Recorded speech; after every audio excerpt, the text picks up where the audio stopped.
Bueno, vamos a empezar ahora la clase correspondiente a la semana número 9 y el primer tema que vamos a trabajar es el Imperio Bizantino.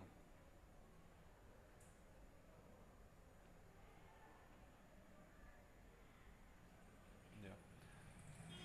Bueno, el Imperio Bizantino, como ustedes deben recordar, es una sociedad, es una organización política que surge aproximadamente en el siglo IV después de Cristo, a fines del siglo IV después de Cristo, y de alguna manera perdura hasta el siglo XV, ¿no? Hasta el año específicamente 1453.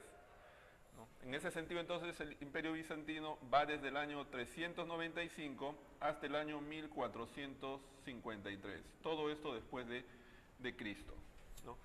Y el Imperio Bizantino es la sociedad que hereda de alguna forma las tradiciones más importantes que se habían desarrollado en la civilización romana y también muchos de los aportes del mundo oriental, especialmente de los persas, de los asirios, de los caldeos, de los árabes, etc.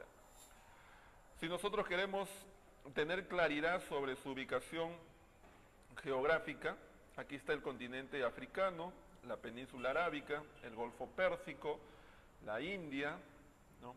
Aquí tenemos el Mar Negro, ¿no? La península de los Balcanes, la península itálica, la península ibérica, Europa. El Imperio Bizantino estuvo ubicado en esta región, acá, ¿no? La ciudad más importante fue la ciudad de Constantinopla, que estaba ubicada en lo que hoy día viene a ser el emplazamiento de Estambul, capital de Turquía, a orillas del Bósforo, en una entrada que da hacia el Mar Negro. Ahora, respecto al desarrollo del Imperio Bizantino hay que tener en cuenta algunas cosas.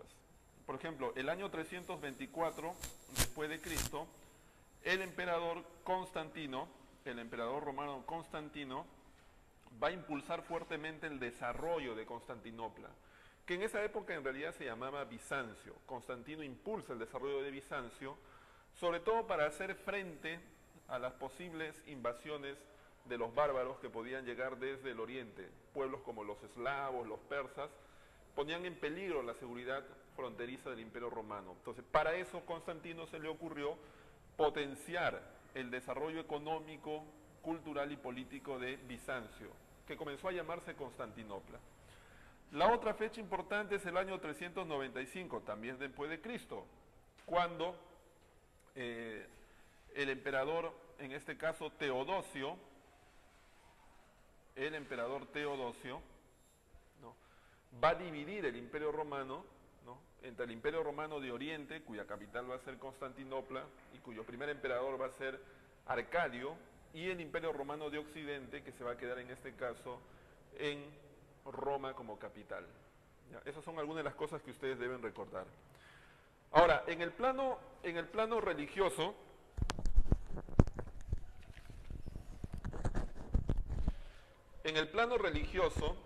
una de las cosas que es bueno recordar es que la religión que los bizantinos van a desarrollar es la religión católica, la religión cristiana, pero hacia el año 1052 se va a producir, ¿no?, una escisión en la iglesia cristiana, ¿no?, que se conoce con el nombre del cisma de Oriente, el llamado cisma de Oriente, y que va a generar que la iglesia bizantina se separe de la iglesia romana, ¿no? El llamado patriarca Miguel Celulario va a separar la iglesia bizantina y con ella va a formar la llamada Iglesia Cristiana Ortodoxa, ¿no?, que es una variante del cristianismo que existe hoy día con mucha fuerza en países como Rusia, Bulgaria, Rumania, Grecia, etcétera, pero que tiene su origen en este momento, hacia el año 1052 después de Cristo.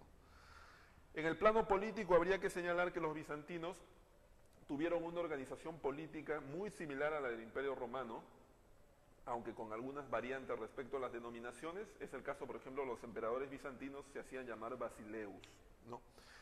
En el plano económico habría que destacar que la ubicación geográfica de Constantinopla la ponía en una posición estratégica, sobre todo como ruta intermediaria en el tráfico desde el lejano oriente hacia Europa, especialmente la ruta de la seda, ¿no? Eso le dio a Bizancio un carácter cosmopolita, un carácter, digamos, de ciudad mercantil, de intercambio, ¿no? Y de ahí en realidad una de las razones por las cuales el Imperio Bizantino alcanzó tan grandes logros económicos y culturales.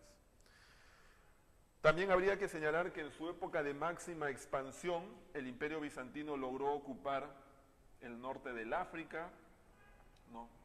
Las costas del Asia Menor, lo que hoy día vendría a ser la península de los Balcanes, la península itálica, ¿no? Y algunas regiones de España, ¿no? De donde expulsaron, por ejemplo, a los vándalos, ¿no? Uno de los bárbaros que habían invadido estos territorios. La máxima expansión del Imperio Bizantino se alcanzó en el siglo VI, durante el gobierno del emperador Justiniano, al cual también se le debe la recopilación del derecho romano, su organización y su publicación en una serie de documentos conocidos como pandectas, institutas, novelas y otros tipos de documentos, ¿no? Entonces son algunos de los aspectos que corresponden al Imperio Bizantino y que están señalados en la práctica. Finalmente, sobre los bizantinos habría que mencionar algunos aportes culturales, ¿no? El primero de ellos tiene que ver con el derecho, que ya hemos mencionado, pero también los bizantinos destacaron en el campo de la arquitectura, ¿no? Donde son reconocidas las basílicas, ¿no? Las llamadas basílicas, ¿no? Que son grandes construcciones de carácter religioso. Una de las más importantes, pues, es la Basílica de Santa Sofía, actualmente en Estambul, y que tiene una cúpula de grandes dimensiones. Otra característica y otra arte en el cual destacaron fue la decoración de las paredes a través de los mosaicos, ¿no? Que son pequeñas lajas hechas de piedra con las cuales se va formando a la manera de un rompecabezas figuras de diversos colores de forma muy vistosa. Ustedes en la práctica, por ejemplo, tienen la representación de un mosaico que se ha encontrado en una región italiana conocida como Ravenna, y en la cual se representa la figura del emperador Justiniano, ¿no? Entonces son algunas de las características del Imperio Bizantino, que finalmente el año 1453 va a caer en manos de los turcos otomanos, dirigidos por el sultán Mohamed. A partir de ese momento la ciudad de Constantinopla va a comenzar a llamarse Estambul, que es el nombre actualmente que tiene y es la capital de Turquía. Entonces, esas son las cosas que hay que recordar respecto al Imperio Bizantino. Veamos ahora el caso del Islam. El Islam, ¿no? El Islam. Vamos a dibujar aquí rápidamente un pequeño mapa. Aquí está el norte del continente africano, ¿no? Así más o menos, ¿no? Así. A ver, es un dibujo bastante rápido, ¿no? Listo. Bueno, lo que podemos señalar respecto al Islam es lo siguiente, ¿no? Se denomina Islam a la organización política y social que surge en el siglo VII después de Cristo y con fuertes connotaciones religiosas, y que se va a expandir y va a llegar a ocupar en su época de máxima expansión territorial algunas regiones de Europa, el norte del África y muchas regiones del Asia Menor, ¿ya? En ese sentido, habría que recordar que la historia, ¿no?, del pueblo árabe, que va a ser principal protagonista del desarrollo del Islam, se divide en dos etapas: la llamada etapa preislámica y la etapa islámica, ¿no? Y el punto de división entre ambas etapas viene a ser la aparición de Mahoma. Antes de la aparición de Mahoma, ¿no?, los árabes pues eran un pueblo que habitaba la península arábiga, ¿no? Aquí, estaban ubicados aquí. Y vivían sin unidad política, tenían diversos cultos, eran un pueblo politeísta, se dedicaban principalmente al intercambio y en algunos casos también a actividades pues de bandidaje. Eran pueblos nómades, ¿no?, muy desorganizados, pero que sí tenían una ciudad sagrada que era la ciudad de la Meca, en la cual se encontraban las representaciones, ¿no?, en pequeñas estatuas de esas diversas divinidades que tenían. Un personaje que radicaba en esos momentos en la Meca era Mahoma y se dedicaba también a resguardar estos ídolos en la mezquita sagrada. Pero el año 610 después de Cristo, Mahoma va a ser protagonista de una revelación. Según cuenta la leyenda, ante Mahoma se va a presentar a Alá, se va a revelar como el único Dios y le va a encargar a Mahoma que sea su profeta y que inicie la prédica en esta religión. Inmediatamente Mahoma comienza a predicar el culto a Alá, ¿no? Y por cerca de 12 años Mahoma va a lograr poco a poco ganar adeptos.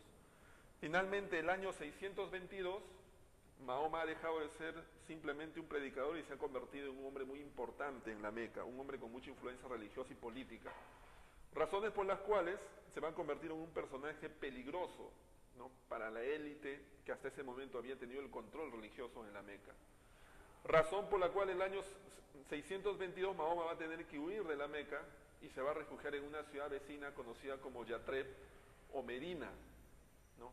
Y desde esa ciudad Mahoma va a declarar la guerra santa, es decir, la guerra contra los enemigos de Alá, contra los enemigos del profeta, que es él en este caso Mahoma.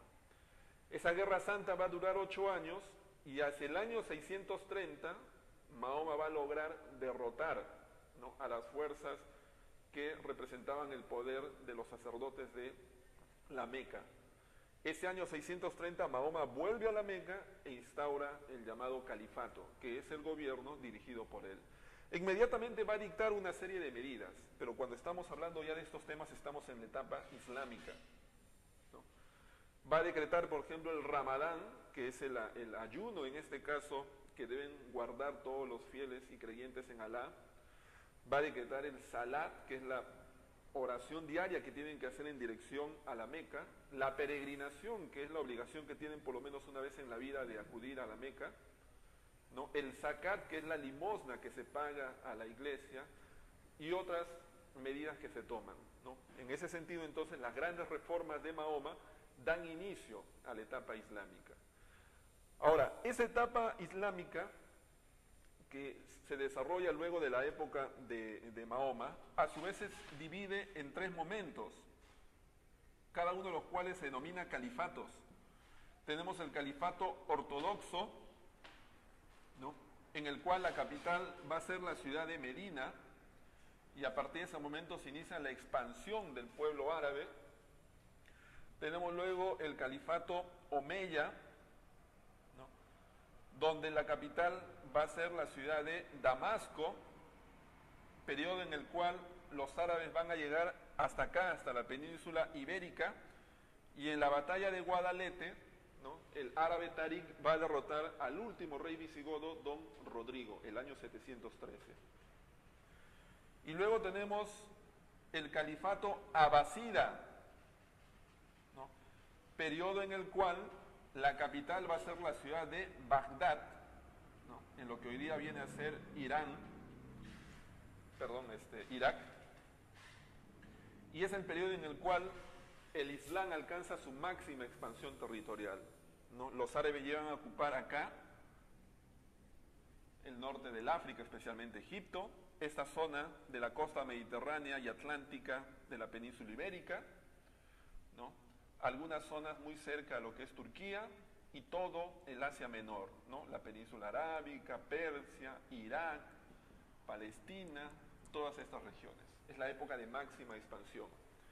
Y en esta época, conocida como el periodo abasida, debido ya a las grandes dimensiones que había alcanzado el Islam se divide en 3 califatos, ¿no?, que van a tener cada uno sus capitales, ¿no? El califato de Bagdad, o califato de Oriente, ¿no?, cuya capital estuvo acá, en Bagdad, ¿no? El califato de Egipto, ¿no?, o el Cairo, cuya capital va a estar acá en el norte del África, y el califato de Córdoba, o España, ¿no?, cuya capital va a estar acá en la península ibérica, ¿no? Es la época de máxima expansión de los territorios ocupados por los árabes islámicos, ¿ya? Luego podríamos señalar, y está escrito aquí, por ejemplo, la organización política de los árabes islámicos tienen al califa en su máxima autoridad, el cual tiene funciones políticas y religiosas, el gran visir, que es una especie de ministro, alguien que gobierna en la parte política, y el emir, que vienen a ser pues un personaje de origen turco, pero que se suma, ¿no?, a la organización política árabe, y que de alguna manera cumple funciones específicas en algún ramo, ¿no? En el ramo, por ejemplo, del comercio, de la economía, de la milicia, etcétera. Finalmente, respecto al Islam, habría que señalar algunos de los aportes culturales, ¿no?, que ellos han legado a la humanidad, a las épocas posteriores, ¿no? Destacaron fundamentalmente en 4 campos. El primero de ellos, la matemática. A ellos le debemos, por ejemplo, los signos que forman el sistema numérico que actualmente se usa. En el campo de la filosofía, ¿no?, como se señala aquí en la práctica, tuvieron pensadores muy importantes como Avicennas y Averroes. Ambos plantearon pues una doctrina, ¿no?, que seguía las líneas maestras planteadas por Aristóteles, el cual además, como sabemos, se conoce en el mundo occidental fundamentalmente a partir de las traducciones que estos filósofos hicieron de las obras originales que se perdieron en el tiempo. En el campo de la medicina, los árabes pues estuvieron empeñados en tratar de encontrar el elixir de la eterna juventud, la piedra filosofal, cosa en realidad que nunca encontraron, pero en esos procesos de ensayo, de experimentación, es que descubrieron una gran cantidad de sustancias, muchas drogas, el alcohol, el alambique, ¿no?, el mercurio, ¿no?, los ungüentos, las cremas y una serie de sustancias con las cuales trataban muchas enfermedades. Y en el campo de la literatura, ¿no?, a los árabes pues les debemos, por ejemplo, un libro sagrado muy importante para su cultura, que es el Corán, que es un texto elaborado a partir de la recopilación de los apuntes hechos por los discípulos de Mahoma, y que el califa Omar en el siglo VIII le dio la forma de un texto que hoy día conocemos como el Corán. Tenemos Las Mil y Una Noches, que es un conjunto de relatos, de cuentos fantásticos, ¿no? Y tenemos, digamos, por ejemplo, una obra muy conocida como El hombre que calculaba, y etcétera, digamos así, ¿no? Y luego tenemos en el campo de la arquitectura. En el campo de la arquitectura, como ustedes pueden ver en la práctica, los árabes destacaron, entre otras cosas, por el uso de los minaretes, que vienen a ser columnas bastante delgadas, ¿no? El uso del arco en forma de herradura. Si ustedes recuerdan, por ejemplo, las construcciones árabes tienen esta característica, ¿no? Los arcos que están en los frontis de las construcciones, ¿no?, tienen esta forma, ¿sí o no? Así, ¿no? Son, digamos, los arcos en formas de herradura. También el uso de los azulejos, la incorporación, por ejemplo, de las piletas en la parte interior o exterior de las construcciones. Y un rasgo distintivo de los árabes son sus construcciones, ¿no?, son sus construcciones. En ese sentido tuvieron 2 tipos de construcciones, una de carácter religioso y otra de carácter político. La de carácter religioso se conocieron como las mezquitas y las políticas se reconocieron como los alcázares, ¿no? Tenemos en ese sentido, por ejemplo, ¿no?, la mezquita de Córdoba, ¿no?, la mezquita, por ejemplo, de Jerusalén, los alcázares, por ejemplo, de Alhambra, Toledo, Sevilla, entre otros, ¿sí o no? Son algunos de los aspectos más representativos de la civilización islámica, ¿no? Bueno, veamos ahora el tema del feudalismo. El feudalismo.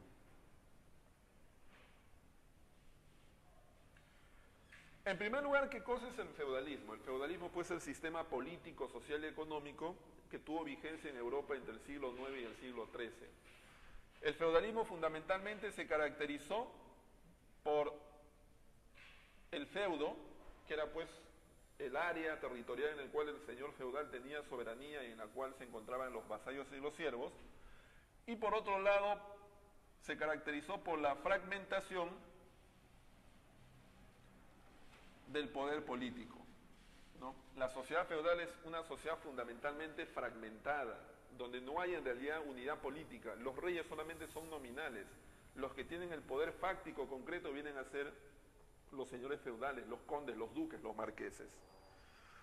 ¿Cuáles fueron las causas de la aparición del feudalismo? ¿Cuáles fueron las causas? Están señaladas ahí en la práctica. En primer lugar, las invasiones bárbaras. Las invasiones bárbaras. Obviamente no se refiere a las invasiones bárbaras que ocurrieron entre el siglo IV y el siglo V y que explican la desintegración del Imperio Romano. Acá estamos hablando de invasiones bárbaras que ocurren después, entre el siglo IX y el siglo X. La llegada de pueblos como los vikingos, ¿no? Como los húngaros, como los sarracenos, nuevamente creó un clima de inestabilidad en Europa, razón por la cual muchos hombres libres comenzaron a buscar la protección de los señores, con lo cual se fueron generando relaciones de dependencia. La otra razón por la cual se inició el feudalismo vino a ser la división del Imperio Carolingio. Recordarán ustedes que en clases anteriores mencionamos que el Imperio Carolingio terminó por dividirse el año 843 con la firma del Tratado de Verdún, cuando los nietos de Carlomagno, ¿no?, dividieron pues el Imperio Carolingio entre Luis, Lotario y Carlos. Pero 50 años después de esa fecha, el Imperio Carolingio se había dividido en más unidades políticas, en mandos de los antiguos condes, duques o marqueses. Todo eso contribuiría pues a la aparición del feudalismo. Ahora, la organización del feudalismo, ¿cómo se daba? En el plano, por ejemplo, político, ¿no? El feudalismo pues tenía un poder político fragmentado, ¿no? Y en ese sentido, el poder de los reyes era muy débil, ¿no? Luego también, en contraparte, había un poder muy fuerte de los señores feudales, ¿no? Y por otro lado, la iglesia tenía mucho poder. La iglesia en realidad era parte del feudalismo. La iglesia tenía feudos, tropas, vasallos, siervos, etc. En el plano económico, el feudalismo se caracteriza fundamentalmente por el predominio de lo urbano, por el predominio de lo rural, o sea, por el predominio del campo, ¿no? Las poblaciones se han trasladado al campo, ahí se forman los feudos. Ustedes pueden ver ahí una imagen en la página siguiente donde está graficado un feudo, en el cual se encuentra todo lo que se necesita para sobrevivir. Hay puentes, hay molino, hay pozos, hay tierras para viñedos, tierra para cultivos de pan llevar, el castillo, la iglesia, etcétera. Entonces las sociedades se repliegan sobre el campo y más bien las ciudades languidecen, el comercio se detiene, ¿no? El intercambio es mínimo, ¿no? Luego tenemos en el plano social que el feudalismo se divide pues en tres grupos, ¿no? Por un lado están los llamados bellatores, que son los hombres nobles, los señores feudales, aquellos que tienen el poder, aquellos que se dedican a la guerra. Están los oradores, aquellos que se dedican al culto, son los religiosos, los que forman parte del clero. Y están los laboratores, son aquellos que trabajan, aquellos que en algunos casos son libres y se les llama colonos, y en otros casos están adscritos a la tierra y se les denomina siervos de la gleba. Está dividida entonces la sociedad feudal en estos tres conjuntos de personas. Por eso se dice que la sociedad feudal es una sociedad estamental. Es una sociedad estamental, porque esos estamentos son impermeables. El tránsito de un grupo a otro es bastante complejo, si es que no imposible. Luego tenemos los elementos del feudalismo. ¿Cuáles son los elementos del feudalismo? Un primer elemento del feudalismo, y lo voy a poner ya acá arriba vamos a poner, estamos hablando de los elementos del feudalismo, viene a ser el feudo, ¿no? Ya hemos mencionado, el feudo pues es el área territorial en el cual el señor feudal tiene poder, en el cual ejerce su autoridad, imparte justicia, tiene soberanía. También es conocido como el latifundio, ¿no? Está dibujado en la página siguiente. Luego tenemos al señor. ¿El señor quién es? Es el hombre libre, es un bellator, aquel que se dedica a la guerra, aquel que tiene el poder, aquel al cual le deben fidelidad, le deben homenaje, le deben apoyo, pero el cual también tiene que brindar protección. Tenemos también a los siervos, que son aquellos hombres que trabajan la tierra, que no son libres, que dependen de un señor, el cual les cede la tierra para que ellos la trabajen, al cual tienen que tributar. Tenemos el caso de los vasallos, que vienen a ser hombres libres, al igual que los señores, pero que están en una relación de dependencia con ellos. Los vasallos, o respecto a los vasallos, hay que señalar que habían dos instituciones vinculadas a ellos. En primer lugar, lo que se llamaba el homenaje y lo que se denominaba como la investidura.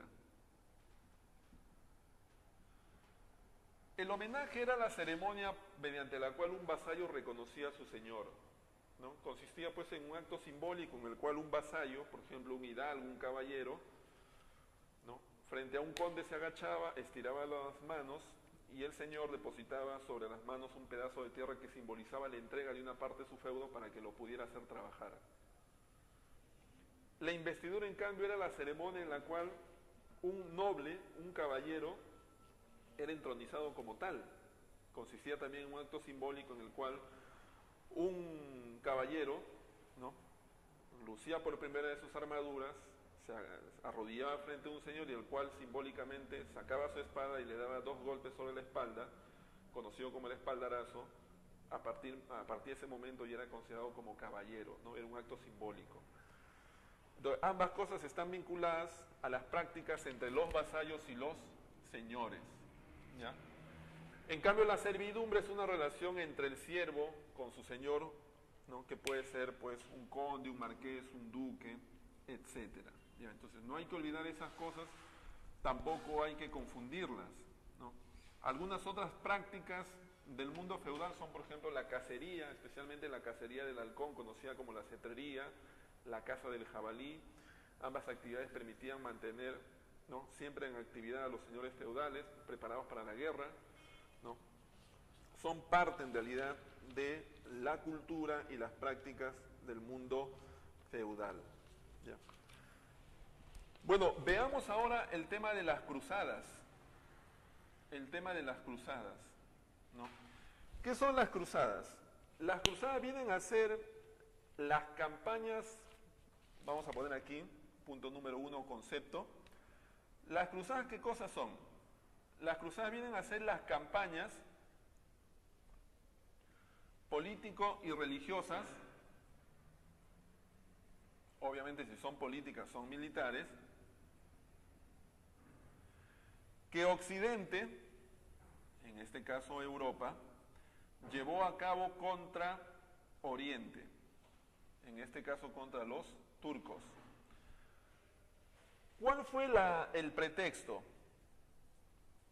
El pretexto causa, digamos, la toma de Jerusalén por parte de los turcos. Cuando Jerusalén cayó en manos de los turcos, en Europa pues se generó un pánico.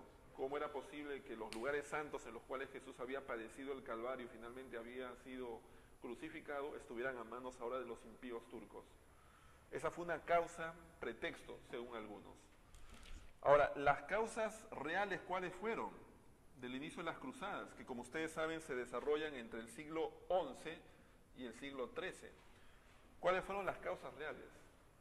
En primer lugar, la necesidad de Europa de conquistar nuevas tierras.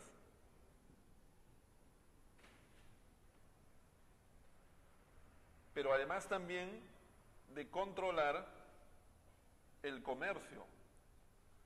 Obviamente la posición que ahora tenían los turcos en Jerusalén les daba una ventaja, ¿no?, para controlar el comercio que en esa época se tenía. También una causa puede ser, de alguna manera, como se señala en la práctica, el espíritu aventurero.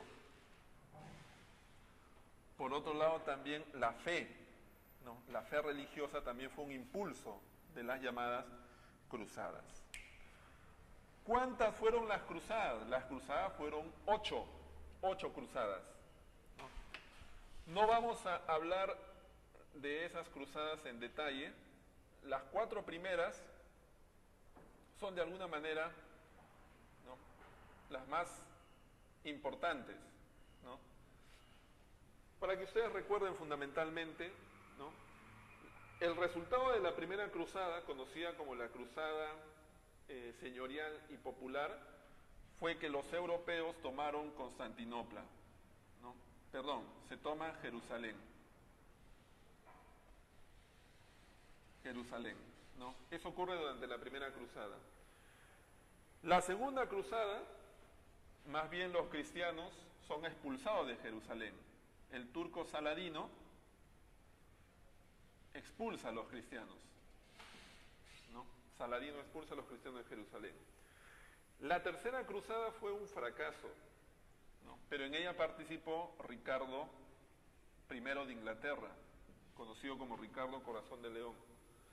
La cuarta cruzada, de alguna manera también fue un fracaso porque no lograron tomar Jerusalén, ¿no? Pero los cristianos tomaron Constantinopla. Toman Constantinopla. ¿Ya? Toman Constantinopla. Finalmente, ¿cuáles fueron las consecuencias, ¿no? Las consecuencias de las cruzadas? En primer lugar, el debilitamiento de los señores feudales.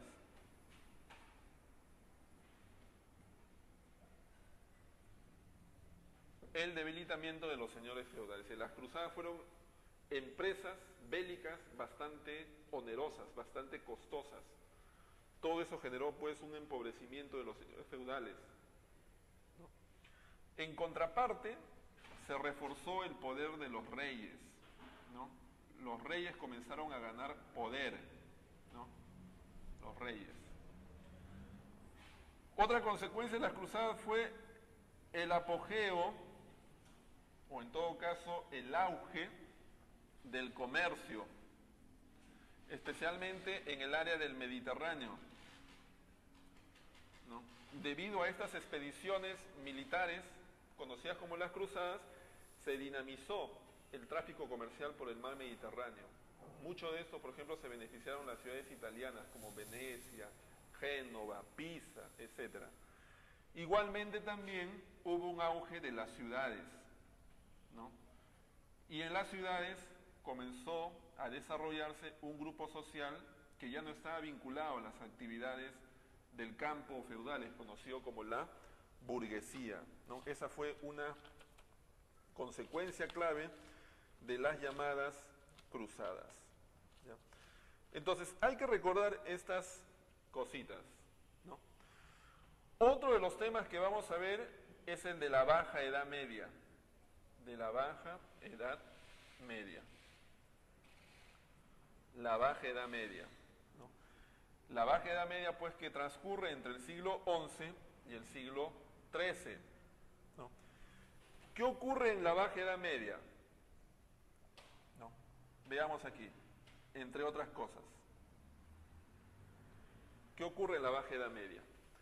En el plano, por ejemplo, económico,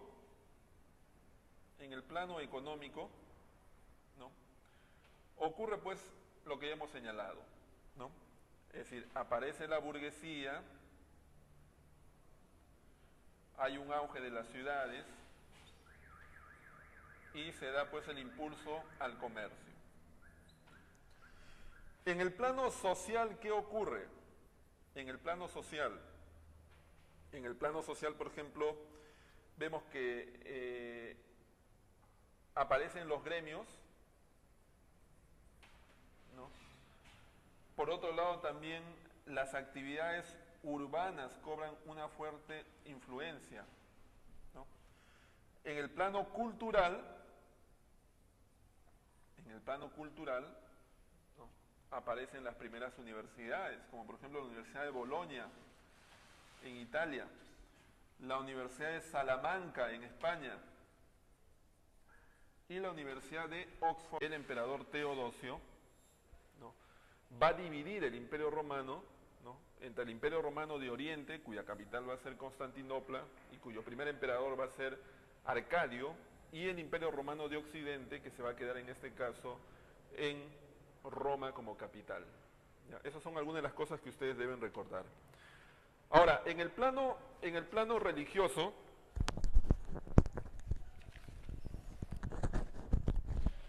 En el plano religioso, una de las cosas que es bueno recordar es que la religión que los bizantinos van a desarrollar es la religión católica, la religión cristiana, pero hacia el año 1052 se va a producir, ¿no?, una escisión en la iglesia cristiana, ¿no?, que se conoce con el nombre del cisma de Oriente, el llamado cisma de Oriente, y que va a generar que la iglesia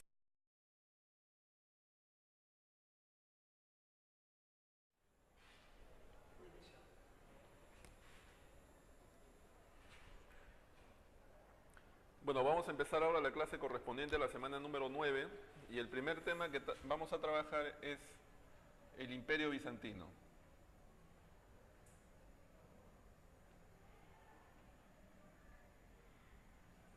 Ya.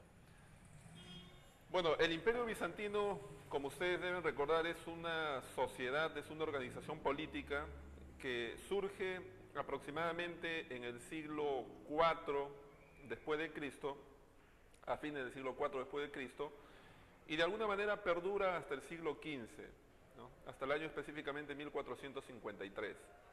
¿No? En ese sentido, entonces, el Imperio Bizantino va desde el año 395 hasta el año 1453. Todo esto después de Cristo. La Iglesia bizantina se separe de la Iglesia romana, ¿no? El llamado patriarca Miguel Celulario va a separar la Iglesia bizantina y con ella va a formar la llamada Iglesia Cristiana Ortodoxa, ¿no?, que es una variante del cristianismo que existe hoy día con mucha fuerza en países como Rusia, Bulgaria, Rumania, Grecia, etcétera, pero que tiene su origen en este momento, hacia el año 1052 después de Cristo. En el plano político habría que señalar que los bizantinos tuvieron una organización política muy similar a la del Imperio Romano, aunque con algunas variantes respecto a las denominaciones. Es el caso, por ejemplo, los emperadores bizantinos se hacían llamar basileus, ¿no? En el plano económico habría que destacar que la ubicación geográfica de Constantinopla la ponía en una posición estratégica, sobre todo como ruta intermediaria en el tráfico desde el lejano oriente hacia Europa, especialmente la ruta de la seda, ¿no? Eso le dio a Bizancio, ¿no? Y el Imperio Bizantino es la sociedad que hereda de alguna forma las tradiciones más importantes que se habían desarrollado en la civilización romana y también muchos de los aportes del mundo oriental, especialmente de los persas, de los asirios, de los caldeos, de los árabes, etc. Si nosotros queremos tener claridad sobre su ubicación geográfica, aquí está el continente africano, la península arábica, el Golfo Pérsico, la India, ¿no? Aquí tenemos el Mar Negro, ¿no?, la península de los Balcanes, la península itálica, la península ibérica, Europa. El Imperio Bizantino estuvo ubicado en esta región, acá, ¿no? La ciudad más importante fue la ciudad de Constantinopla, que estaba ubicada en lo que hoy día viene a ser el emplazamiento de Estambul, capital de Turquía, a orillas del Bósforo, en una entrada que da hacia el Mar Negro. Ahora, respecto al desarrollo del Imperio Bizantino hay que tener en cuenta algunas cosas. Por ejemplo, el año 324 después de Cristo, el emperador Constantino, el emperador romano Constantino, va a impulsar fuertemente el desarrollo de Constantinopla, que en esa época en realidad se llamaba Bizancio. Constantino impulsa el desarrollo de Bizancio, sobre todo para hacer frente a las posibles invasiones de los bárbaros que podían llegar desde el oriente. Pueblos como los eslavos, los persas, ponían en peligro la seguridad fronteriza del Imperio Romano. Entonces, para eso Constantino se le ocurrió potenciar el desarrollo económico, cultural y político de Bizancio, que comenzó a llamarse Constantinopla. La otra fecha importante es el año 395, también después de Cristo, cuando el emperador, en este caso Teodosio,